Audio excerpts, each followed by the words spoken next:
Okay, this is the second video in our topic 2.1, the Mongols and the making of the modern world. In this video, we're focusing on answering the question, why are the Mongols significant? So this unit is focusing on answering this question.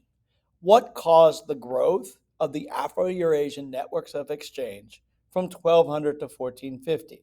What economic, cultural, technological, and biological effects did this growth of trade have? So we're literally looking at the same world in the same time period as the global tapestry. And we're looking at how the states that we developed during our first unit, how they interacted between each other on the three main trade routes. You have the Silk Road in red, the Indian Ocean system in blue, and finally the Trans-Sahara in brown.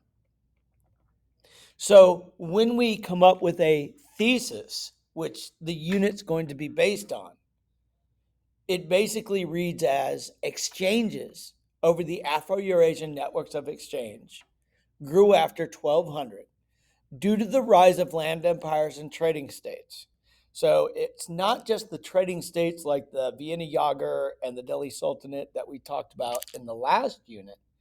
It's also the Mongols. They also grew because of innovations in transportation and commercial technology and the rising Western demand. This growth is going to lead to a wider and deeper economic exchange of luxury goods, the diffusion of religious ideas and innovations, and the movement of plant and disease pathogens across Afro-Eurasia. So everything that we do is working to prove this thesis correct. So today, we're focusing on the Mongols.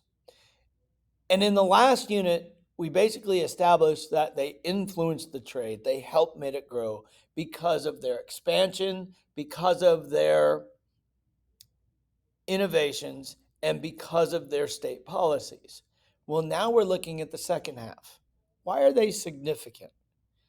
How did they influence the spread of economic, technological, cultural, and innovative things? What they did is they built bridges. They essentially made the connection between the Asian centers of production in East and South Asia to the demand area in Europe. They also increased that demand because these bridges, they allowed Europeans to travel to Asia and return with great stories and interest. One of them in particular, which is shown here on the right, his name is Marco Polo. For Dar el-Islam, this was done by a gentleman by the name of Ibn Battuta. And together, this stories and these rising demand piques interest in Europe in what's going on in the West. So, of course, if they're interested and they want what's there, they're obviously going to greatly increase their interactions. So the Mongols allowed this to happen. They also allowed certain things to diffuse back into Europe. One would be paper. Another would be the design of cannons and the use of gunpowder for weaponry. Another would be all that information that was generated at the House of Wisdom in Baghdad. Remember, this is all thing that is flowing into Europe. You have medical knowledge shown here. You have the work of Nasir al-Din al-Tusi. But probably the biggest biologic is going to be the Black Death. The Black Death is native to a lake region in eastern China.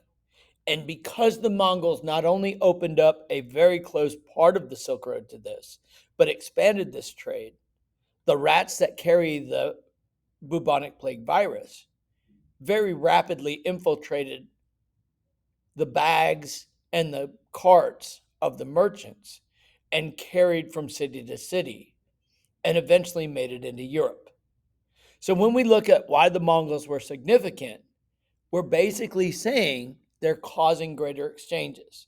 They built the figurative and the literal bridge that helped greater economic exchanges. Luxury goods to the west, wealth to the east. Cultural exchanges. The movement of Buddhism and Islam into East Asia. Another thing that you could put there is the beginning of the spread of Christianity on the Silk Road. Cultural, the house, the ideas of the house of wisdom, they begin to move to the west, along with innovations such as paper and gunpowder. Other innovations were created to make trade more efficient. And finally, the biologic transfer of Black Death from China into Europe. That's why the Mongols were important.